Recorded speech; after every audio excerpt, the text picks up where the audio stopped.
But he didn't have those problems, obviously. For you ladies, I'm going to throw in Connie Douglas Reeves.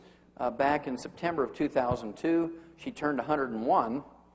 When she turned 101, September 26, 2002, she was inducted into the Cowgirl Hall of Fame, and her personal motto was, always saddle your own horse.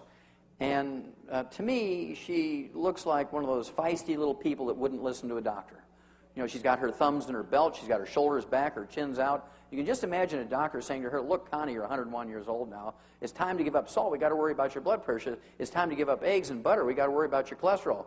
And she's going to say, well, up yours, doc, and I've been eating salt and butter since before you were born and eggs before you were born. I'm not going to give that up. You can just see her. She is not a shrinking violet. For those of you that are a little more genteel, in May of 2001, this fellow here, Harold Stilson from Deerfield Beach, Florida, turned 101, went out and played golf for his birthday, and he hit his 6th hole-in-one at 101.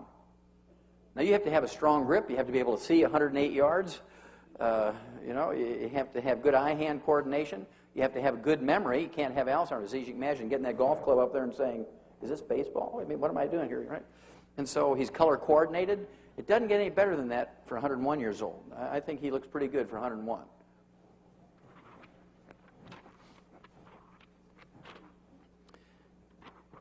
And this fellow, Antonio Todd, from Sardinia, the island, formerly island nation west of the mainland of Italy, back in January of 2001, turned 112, and he attributed his longevity to drinking 1 glass of red wine a day. There's a certain amount of validity to that because in the red wine there are these antioxidants that we know reduce your risk of heart disease and cancer. But you can get those same antioxidants in fruits and vegetables, so you don't need to drink the wine necessarily. It doesn't seem to matter what you eat as long as you keep the carbohydrates down and the vitamins and minerals up. That seems to be the thread, the common thread between all 100-year-olds. I'll show you an example. This gal here, Dora Amathebe from South Africa, was born in 1881, and in 1995 she turned 114. And when she was asked, Dora, what do you attribute your health and longevity to? She said, oh, I ate locusts, you know, the grasshoppers. You know about grasshoppers here, right? Pumpkin seeds, tortoise meat, wild herbs, dried fruit, and a cup of coffee. You notice it doesn't say bread. You notice it doesn't say potatoes. It doesn't say rice. It doesn't say corn. The only carbohydrate might be a little bit of that dried fruit. She got her protein from the locusts, from the grasshoppers, and the tortoise meat. She got her essential fatty acids from the pumpkin seeds, and if she ate the herbs grain, she got a little bit of vitamin C and folic acid and beta-carotene. And she lived to be 114. She probably lived longer than that. I didn't keep track of her after that birthday announcement.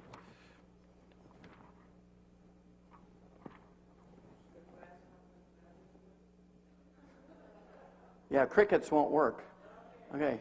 February 15th, 2003, this gal here, Maddie Owens, 119, died at age 119, and she grew up in South Carolina, and apparently when she was born in 1883, she was still working in the cotton fields. Owens told her family of her hard work in the cotton fields. I guarantee you that she didn't have vaccinations.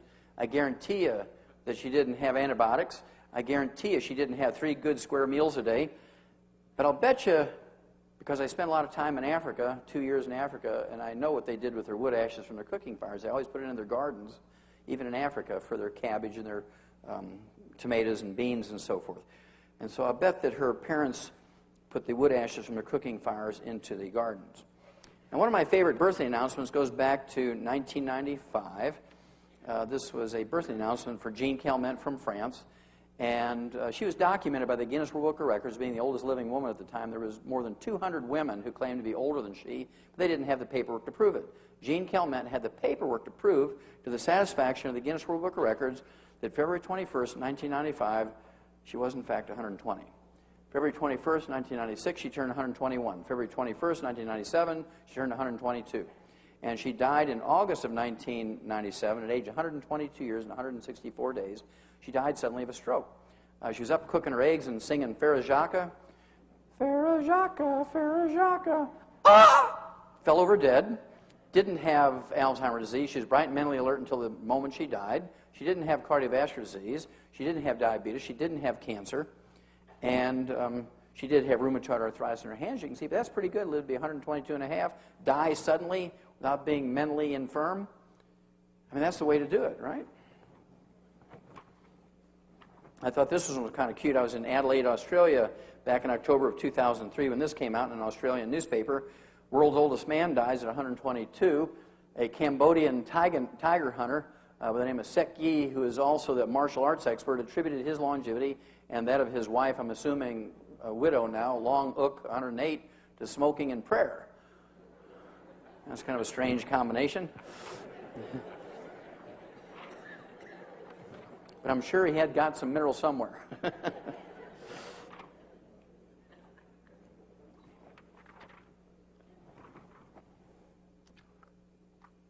Again, this is an Australian newspaper. It came out in March of 2003. A Brazilian believed to be the world's oldest woman died at age 124. Maria Etelvina dos Santos died of a stroke. Her birth certificate says she was the descendant of African slaves born in July of 1878. Do you think she got vaccinations and antibiotics? Do you think she had 3 good square meals a day? No, she was born in a straw hut caulked with cow dung. And probably led a pretty miserable life as she was growing up. But I guarantee you they put their wood ashes from their cooking fires into the gardens. And they didn't have doctors, and they didn't have hospitals and clinics, and they didn't have pharmaceuticals. And yet she lived to be 124. I'll give you 2 more, than I think you'll get the idea, and then we'll move on. But I think these are interesting, and they all tell stories. This next one I identified with, because I grew up in a little cattle farm in Missouri. We raised purebred Angus cattle, and we also had a little feeder operation to keep a kind of an even cash flow. And so I identified with this guy. He was a cattle farmer from a little town outside of Kathmandu, Nepal in the Himalayan mountains. And according to his obituary, he never saw a doctor, never set foot in a hospital. He smoked 2 packs of cigarettes a day for 120 years. He wasn't a vegetarian. Raising cattle, he ate red meat every day. And in April of 1998, he died at age 141. When he was a young man, he led the first land survey team around Kathmandu in 1888. The last one I'm going to share with you tells a lot of stories. It's one of my favorite obituaries. It's about an Iranian woman by the name of Mazumi Dosti, and this was published in the Rocky Mountain News Wire Service out of Denver, Colorado in January of 1995. It said, Mazumi Dosti died at age 161. Now, this seems pretty outrageous, but you have to give a lot of credibility to this obituary because she was survived by 6 living children ranging in age from 120 to 128. They hadn't even left home to go to college yet. I thought this was a very profound observation by her oldest son, Golam. Her oldest son said his mother had never visited a doctor, never taken any prescription medications or over-the-counter medications. She only used herbs during her life. Now, do you think she had access to vaccinations when she was a child? Did any of her kids get vaccinated? No, they were born up in a little rock hut up in the mountains of a village, Kalatin Bala, in Khorasan province in Iran. Okay, and I guarantee you she was functional till very close to her death because they don't have nursing homes, and they're not just going to find some way to give her IVs to keep her alive. They're in that rock hut.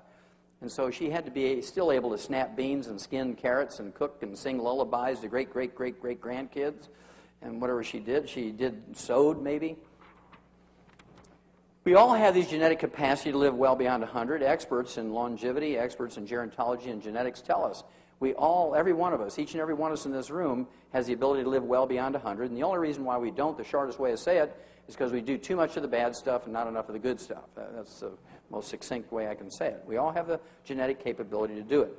One of the fascinating things to me is that we ask doctors about what to do for health and longevity.